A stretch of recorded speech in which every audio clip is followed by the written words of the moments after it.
Hi guys, so good evening, welcome back to my magical world. I am Frostbite. Today is October 8, 2023 and currently it's 9:18 in the afternoon. Okay, so a little bit of chick a minute. So I've lost my phone for the past few days. I think it's been 3 days. So I'm really glad, happy, um, you know, grateful that it's it's with me right now. Basta guys, ganun. So, ayoko nang pahabain yung story about that. Basta nakabalik na sa akin, that's the most important thing. Okay, so we're going to continue our discussion. Kasi kung hindi guys, hindi nyo na ako makikita.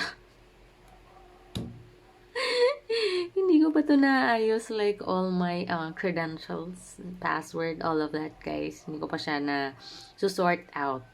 So, I will really have like a lost connection in this world if my phone is gone. So, yeah, so thankful that it's back with me. Okay. Anyways, we're on to page 172 and 173 of the book Flow. We're going to continue our discussion as usual. So let's start. Listen up and take sip some water or electrolytes or whatever, guys. Something that makes you feel strong. Okay? So, with every passing decade, our culture becomes more dependent on information technology. To survive in such an environment, a person must become familiar with abstract, symbolic languages. A few generations ago, someone who did not know how to read and write could still have found a job that provided a good income and reasonable dignity. A farmer, a blacksmith, a small merchant could learn the skills required for his vocation as an apprentice to older experts and do well without mastering a symbolic system. So nowadays, even the simplest jobs rely on written instructions, and more complex occupations require specialized knowledge that one must learn the hard way alone. So right now, whether you like it or not, or somehow you are, of course, you always have a choice, but somehow you are being swayed by our innovation, the of our technology, right? So um, you just have to be with it, but it's still up to you guys what kind of life you wanted to live. If you want to live on a countryside of this world, of this country, right, it's still up to you. But what I am saying is that um it's changing. um Things that worked before probably is not working nowadays, so you really have to catch up to um abide to our new environment, society, and technology. Technology lang talaga to guys. Inano ko lang, echos. Pero yun talaga guys. So, because everything is changing. And, yan. It's really up to the higher up how they're going to execute those changes. Diba? And it's up to you guys how are you going to live your life in this kind of world. Okay? So adolescents who never learn to control their consciousness grow up to be adults without a discipline. They lack the complex skills that will help them survive in a competitive, information-intensive environment. And what is even more important, they never learn how to enjoy living. Okay? So they do not acquire the habit of finding challenges that bring our hidden potentials for growth. So as much as you don't want it, we don't want it, you and I both don't want that. Challenges actually help us grow as an individual. It develops our potential, our certain potential that is sleeping within us. Okay, it awakens our potential. So challenges are opportunities um to paano ba to undergo paano ba yung term? I don't know. To undergo a better you. It's a process. It's kind of like a process on how you are going to evolve as an individual. Okay?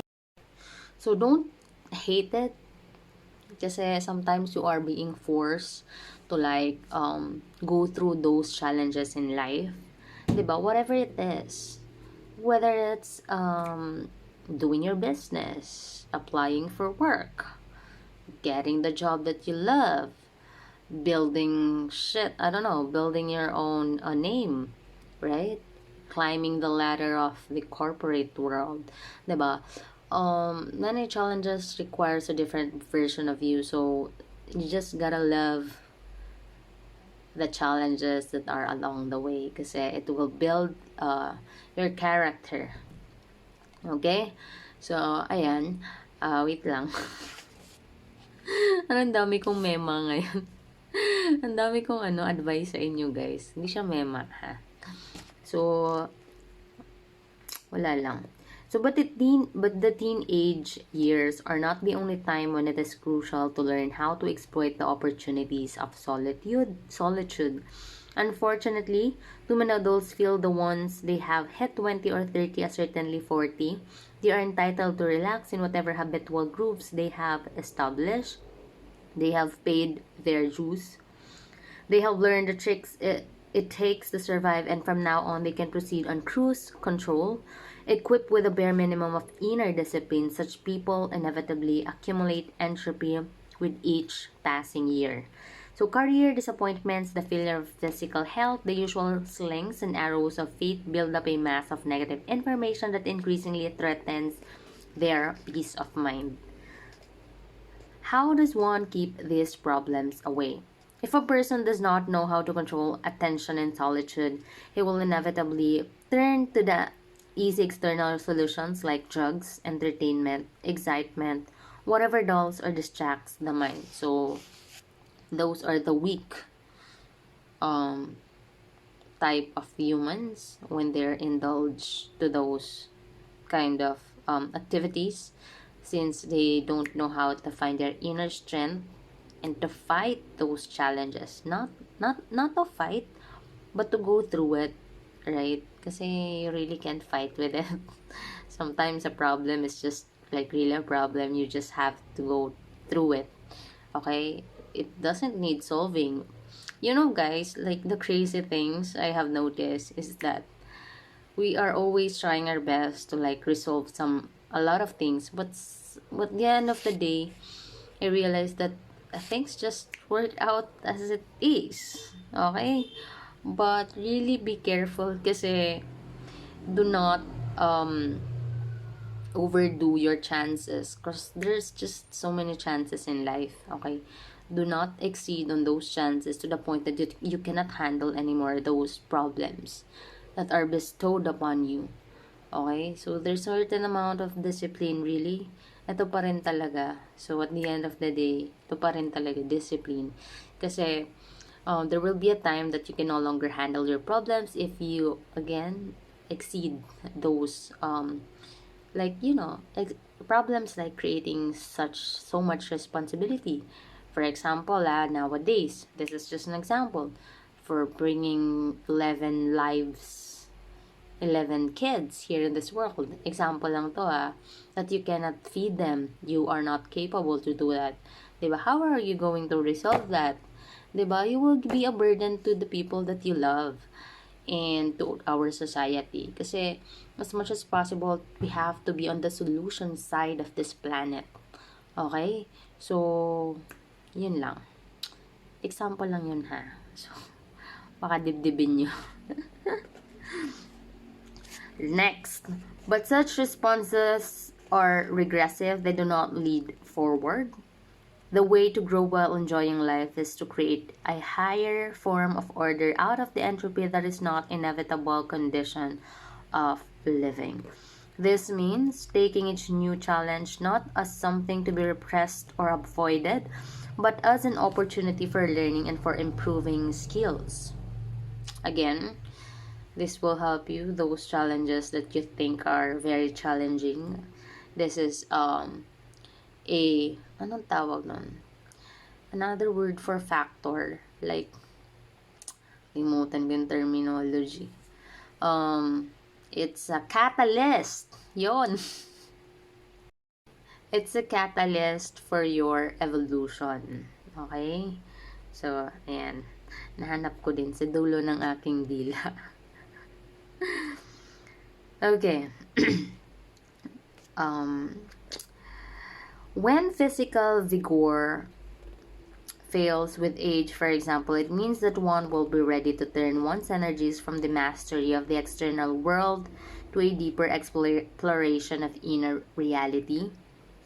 It means that one can finally read prose, take up chess, grow orchids, help one's neighbors, and think about God, if they are the things one has decided are worth pursuing. So, but it is difficult to accomplish any of them unless one has earlier acquired the habit of using solitude to good advantage. Okay? Yan. So, how are you guys? Like, I hope you're enjoying the weekend. It's Sunday in the Philippines, so I know that a lot of you went to your churches, diba? Not me. Okay. So, I don't, sometimes I go there, but not always. Okay. But I'm a believer. Not Justin Bieber believer, okay? I'm a believer of something that is higher than the most high. So it is best to develop this habit early, but it is never too late to do so. In the previous chapters, we have reviewed some of the ways the body and the mind can make flow happen.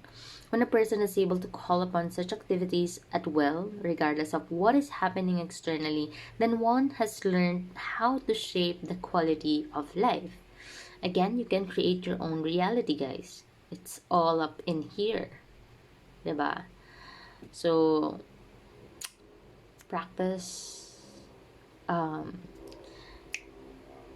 growing your skills. You have gift. You have talents. It's just residing in you. You have to awaken those gifts to, to be, to, to be successful on your own. Okay? So, we have a subtopic here. It's entitled Taming Solitude. So, may ganito pala. Taming Solitude. So, every rule has its exceptions, and even though most people dread solitude, there are some individuals who live alone by choice. Whosoever is delighted in solitude, goes the old saying that Francis Bacon repeated, is either a wild beast or a god. One does not actually have to be a god, but it is true that to enjoy being alone, a person must build his own mental routines so that he can achieve flow without the supports of civilized life. Without other people, without jobs, TV, theaters, restaurants, or the libraries to help channel his attention. One interesting example of this type of person is a woman named Dorothy, who lives on a tiny island in the lonely region of lakes and forests of northern Minnesota along the Canadian border. Originally a nurse in a large city, Dorothy moved to the wilderness after her husband died and their children grew up. During the 3 summer months, fishermen canoeing across her lake stop at the island to have a chat, but during the long winter, she is completely alone. For months on end, Dorothy has had to hang heavy drapes on the windows of her cabin because it is used to unnerve her to see packs of wolves, their noses flattened against the window panes, looking at her longingly when she woke up in the mornings. Okay, so may mga ganitong tao, guys, like they live in the most of the time away from people or the urban areas. So, ganun, guys. Wait lang, guys. Papagod ako. wait lang. Lang ako, breathing. I'm supposed to run kasi a while ago, but hindi siya natuloy kasi I've already had my phone back. So, kasi I need those, mag-iisip-isip sana ako ng next step. Kasi, yun, I'm supposed to like run. I've already dressed up for running. But, yun nga, fortunately, my phone has been returned to me, so okay na ako. So, like other people who live alone in the wilderness, Dorothy has tried to personalize her surroundings to an uncommon degree. There are flower tubs, garden genomes, discarded tools all over the grounds. Most trees have signs nailed to them, filled with doggerel rhymes, a corny jokes, a horror cartoons pointing to the sheds and outhouses, to an urban visitor and island in the epitome of kitsch. But as extensions of Dorothy's taste, this junk creates a familiar environment where her mind can be at ease. In the midst of untamed nature, she has introduced her own idiosyncratic style, her own civilized. Inside her favorite objects recall Dorothy's goal. She has stumped her preferences on chaos. So more important than structuring space, perhaps is structuring time. Dorothy has strict routines for every day of the year. Up by 5, check the hands of 4 eggs, milk the goats, split some woods, make breakfast, wash, sew fish, and so on. Like the colonial Englishman who shaved and dressed impeccably every evening in their lonely outpost, Dorothy also has learned that to keep control in an alien environment, one must impose one's own order on the wilderness. So it's a structure, it's a routine, right? When you're trying to like to live alone, you have to master those things so you can actually rely on yourself. Okay? So I think I can live naman like that, but that's a lonely road if you didn't find your flow. Okay? Iba pa rin talaga yung like relationships with humans. I mean, you don't need to be away, 'di ba? So, basta depende naman 'yun sa depende yun sa inyo, guys. It's your life, it's your choice, okay? So, yun nga, we're done na with our reading session. Thank you guys for listening. I appreciate, if you're finishing my video. Thank you so much, guys, for having me on your daily, hindi naman actually daily basis kasi, on your, daily routines. Thank you for adding me up, yan. Thank you guys for helping me make this world a better place for all of us and for the future generation. I'm looking forward to talk to you again. Siguro ngayon Sunday, let's just rest. Okay? So, yun lang naman. Ano ba ba? Wala naman ako masyadong reminder. Just check your, wheels or your cars. Diba? Check it. Motorcycles, whatever guys you are using, because tomorrow is Monday, so not everyone likes Monday. I'm gonna see you again, guys, and have a wonderful life. Bye.